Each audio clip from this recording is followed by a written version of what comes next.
Le secrétaire d'État Marco Rubio ne parle pas seulement du détroit d'Ormuz. Il parle aussi de retourner à Cuba. Et dans cet extrait, vous allez l'entendre parler de Cuba. Si j'ai lancé l'extrait un peu tard et que vous n'avez pas entendu le nom du pays, on pourrait vous pardonner de croire qu'il parle de la Russie ou de la Chine.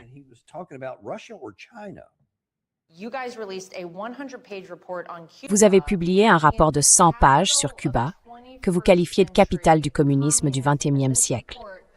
Et ce rapport explique que l'objectif de Cuba, essentiellement, est d'effacer les États-Unis de la surface de la Terre. Il établit aussi un lien entre l'influence cubaine et la montée d'Antifa, les émeutes que nous avons vues en 2020, ainsi que la poussée de l'activisme radical observé sur tous ces campus universitaires. Pour la personne moyenne, ces phénomènes paraissent généralement organiques. Mais il s'avère que de nombreuses puissances différentes, dont Cuba, influencent toutes ces choses au quotidien.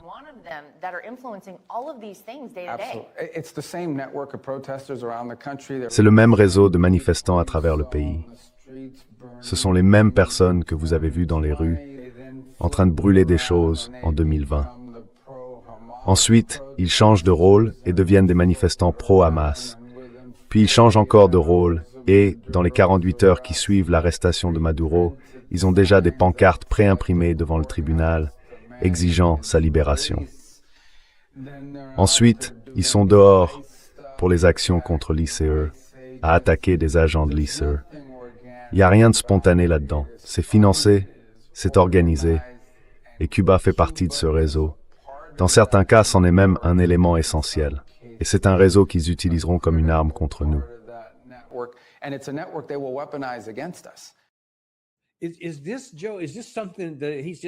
Est-ce que c'est ça, Joe?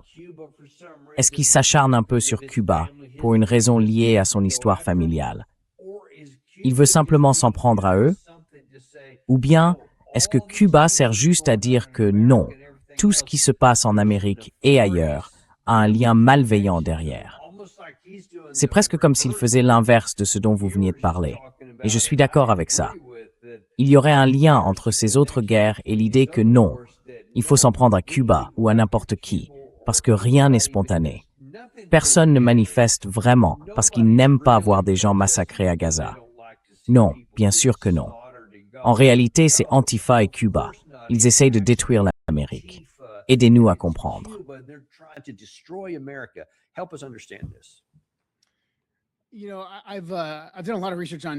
Vous savez, j'ai fait beaucoup de recherches sur Antifa, parce que je viens du Nord-Ouest Pacifique. Là d'où je viens, c'était un sujet important. Et je n'avais jamais entendu parler de Cuba dans tout ça. Il y a des financements étrangers qui arrivent de temps en temps, mais l'immense majorité des financements vient des États-Unis. Alors, est-ce que c'est organique? Une bonne partie ne l'est pas. Mais je n'avais jamais entendu Cuba mentionné dans aucune de ces discussions auparavant.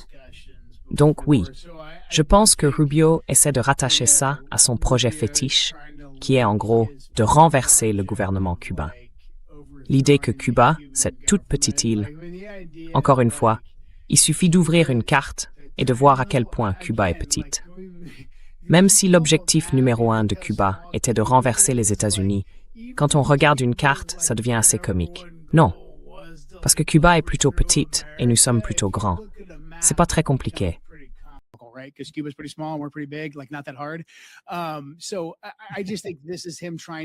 Je pense simplement qu'il essaye de regrouper toutes ces questions sensibles pour les républicains dans un même paquet et de dire « Oh non, tous nos problèmes viennent de Cuba, donc il faut y aller et renverser le régime cubain. » Et évidemment, Marco Rubio est un Américain d'origine cubaine, élu de Floride. Donc pour lui, c'est un sujet sensible. Est-ce que c'est dans notre intérêt vital de sécurité nationale? Non, pas du tout. Cuba se trouve à quoi? 80 ou 90 000 des côtes de Floride. Il n'y a probablement aucune raison pour qu'on n'ait pas de très bonnes relations avec eux. C'est en grande partie un pays catholique. Nous avons beaucoup d'Américains d'origine cubaine ici, aux États-Unis. Donc, encore une fois, je pense qu'il y a une manière de neutraliser ou d'atténuer, quelle que soit la menace que Cuba puisse représenter pour l'Amérique, aussi minime soit-elle. sans dire que Cuba fait partie d'une vaste conspiration liée à Antifa, aux manifestants pour Gaza, et ainsi de suite.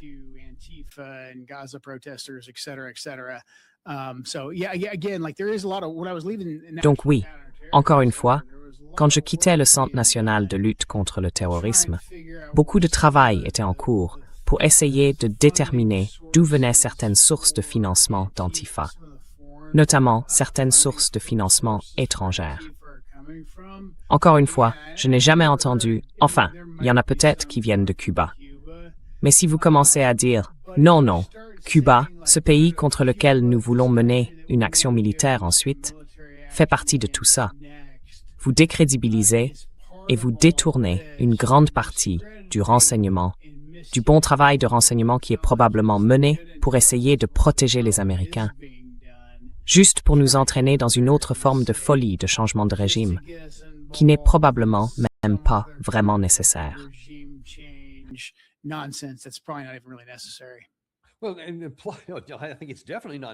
Eh bien, je pense que ce n'est clairement pas nécessaire. Mais dans ce cas, quelles que soient les sources de financement étrangères ou les personnes qui font des choses non organiques sous cette bannière qu'est Antifa, en s'en prenant à Cuba, vous ne regardez même pas ce qui se passe réellement là-bas. Et vous créez de nouveaux problèmes ici. Oui.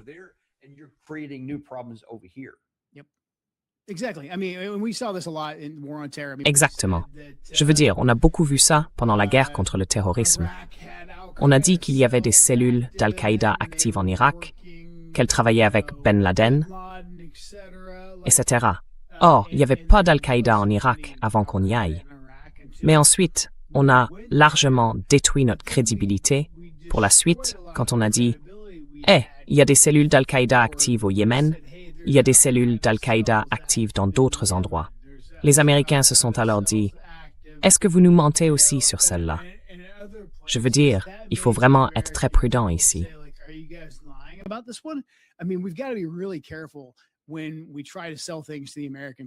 Quand on essaie de convaincre le peuple américain, il faut être franc et dire « Voilà ce qu'on sait réellement.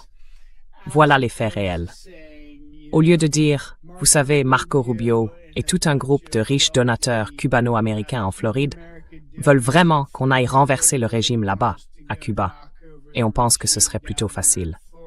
Alors on va simplement raccrocher tout un tas d'autres renseignements à ça pour le justifier. » Encore une fois, c'est comme ça qu'on discrédite le bon travail de la communauté du renseignement et qu'on risque même de se retrouver impliqué dans un autre bourbier totalement inutile.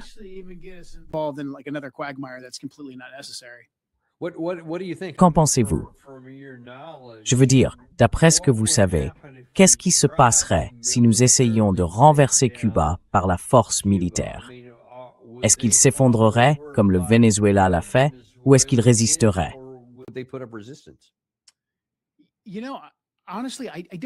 Vous savez, honnêtement, je ne sais pas.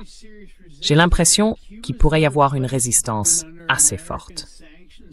Je veux dire, Cuba est un autre pays sous sanctions américaines depuis très longtemps. Il y a eu dans l'histoire récente, pas dans notre histoire récente à nous, mais dans une histoire récente, avec des gens qui sont encore vivants aujourd'hui à Cuba, des interventions américaines là-bas. Alors pensez qu'on peut simplement y aller. Oui. Oui, exactement.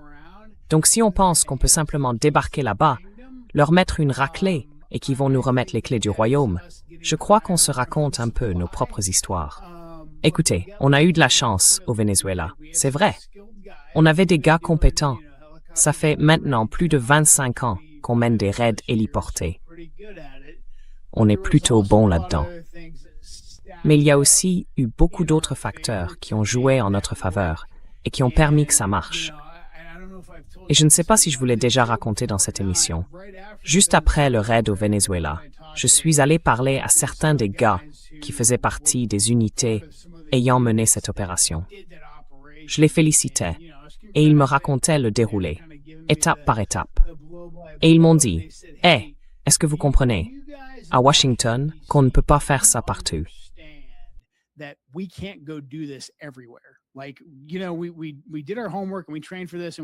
Vous savez, nous avons fait nos devoirs et nous nous sommes entraînés pour ça. Et nous sommes fiers du travail que nous avons accompli, parce que nous avons correctement exécuté notre mission. Mais dans ce genre de choses, il y a aussi beaucoup de chance. Ils nous disent, assurez-vous que les gens le sachent. Chaque fois que nous avons un problème avec un pays, nous ne pouvons pas simplement débarquer, éliminer le dirigeant et penser que ça va marcher comme ici, au Venezuela. C'est ce que j'en retiens surtout. Parce qu'après, je me suis dit, bon sang, je crains que des dirigeants qui ne comprennent pas à quel point ces opérations militaires sont difficiles pensent qu'on peut simplement entrer dans un pays et arrêter n'importe quel dirigeant avec qui nous avons un problème. Je veux dire, à Cuba, ce n'est pas seulement un dirigeant avec qui nous avons un problème. Il y a toute une dynastie familiale là-bas. Donc, si nous pensons que ce sera facile, nous nous préparons à subir davantage d'humiliation et potentiellement davantage de sang versé.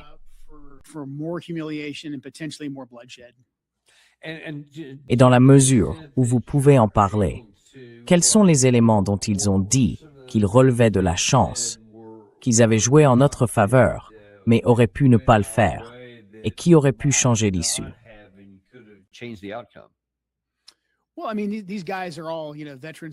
Eh bien, ces types sont tous des vétérans de la guerre mondiale contre le terrorisme. Alors ils disent, « Eh mec, quand on doit intervenir et s'approcher en hélicoptère, quand on doit vraiment se rapprocher, déposer des commandos sur l'objectif et capturer ou tuer un méchant, il n'en faut pas beaucoup. Il suffit d'un mitrailleur bien réveillé ou d'un type avec un lance-roquette qui a de la chance et vous avez un hélico abattu.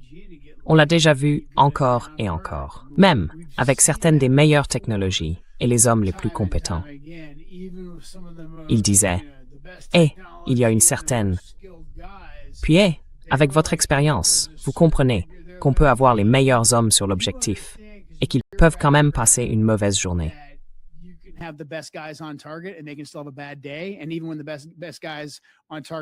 Et même lorsque les meilleurs tireurs sont en pleine réussite, il y a toujours une part de chance.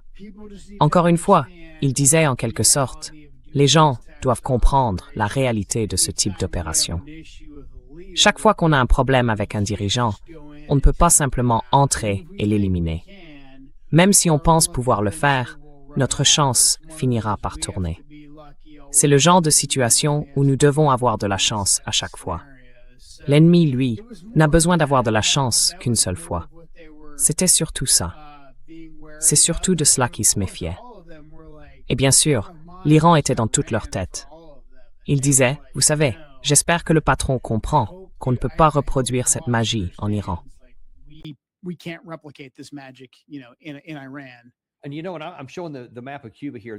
Et vous savez, je montre ici la carte de Cuba, et la Havane est au centre.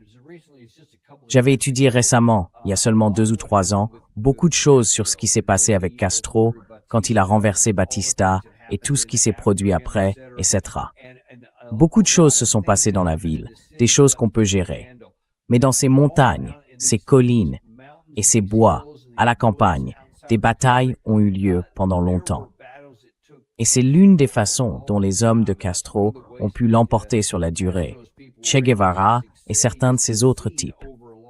Et si ces gars essaient de faire une version de ça, et qu'ils ne se contentent pas de se laisser faire, alors, littéralement, on pourrait se retrouver ici aussi avec un autre Cuba, une situation du type baie des cochons, ou un autre désastre comme l'Afghanistan.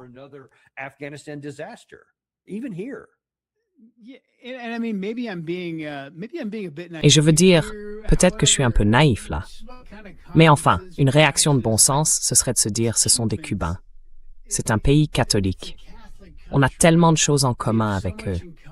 Et si on utilisait simplement, vous savez, des incitations économiques et la diplomatie, ce n'est pas comme si ces types étaient des djihadistes endurcis. Ce n'est pas comme s'il fallait traiter avec les talibans pashtuns ou quoi que ce soit dans ce genre. J'ai l'impression qu'on peut très bien traiter avec eux aussi. Mais je veux dire, ces gens sont littéralement, en quelque sorte, nos cousins. Il y a tellement de cubano-américains et d'hispano-américains qui se battent pour notre pays. Vous voulez me dire qu'il n'y a pas, en ce moment même à Miami, un groupe d'hommes d'affaires cubains qui ne pourrait pas régler un accord d'ici demain midi? Moi, je peux vous le dire.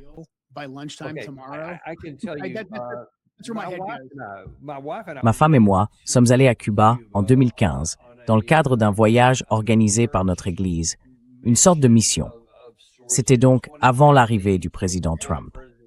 Nous avons traversé certaines de ces régions là-bas, et je peux confirmer à 100% ce que vous venez de dire. Ce sont des gens formidables. Et avant tout, ils ne représentent une menace pour personne. Ils arrivent à peine à se nourrir eux-mêmes.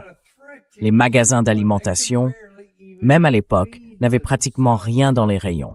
Et c'était avant que nous leur imposions de nouveau davantage de sanctions lorsque le président Trump est revenu au pouvoir ici.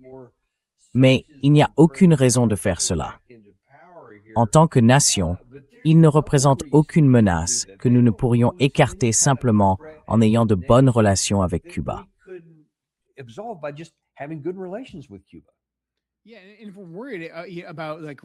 Oui, et si on s'inquiète de l'influence russe, de l'influence chinoise, et ainsi de suite, je me dis simplement, quel Cubain catholique, hispanique, voudrait s'allier aux Chinois ou aux Russes?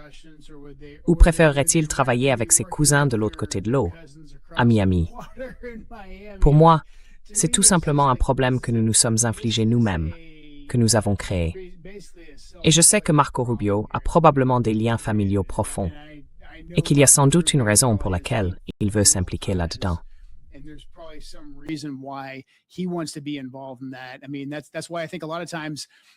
Je veux dire, c'est pour ça que je pense que souvent, les gens originaires d'une certaine région du monde ne devraient pas s'occuper professionnellement de cette même région, parce qu'ils vont avoir toutes sortes de biais et les laisser influencer la politique menée. Et c'est peut-être le cas ici avec Rubio. Je ne sais pas. Quoi qu'il en soit, je pense toujours que si vous envoyez là-bas quelques hommes d'affaires de Miami, ils pourraient sans doute conclure un assez bon accord pour tout le monde. Et on pourrait avoir une situation gagnant-gagnant. Est-ce que ça a du sens d'avoir une relation conflictuelle avec une île assez grande, juste au large de nos côtes? Pour moi, ça n'a tout simplement aucun sens.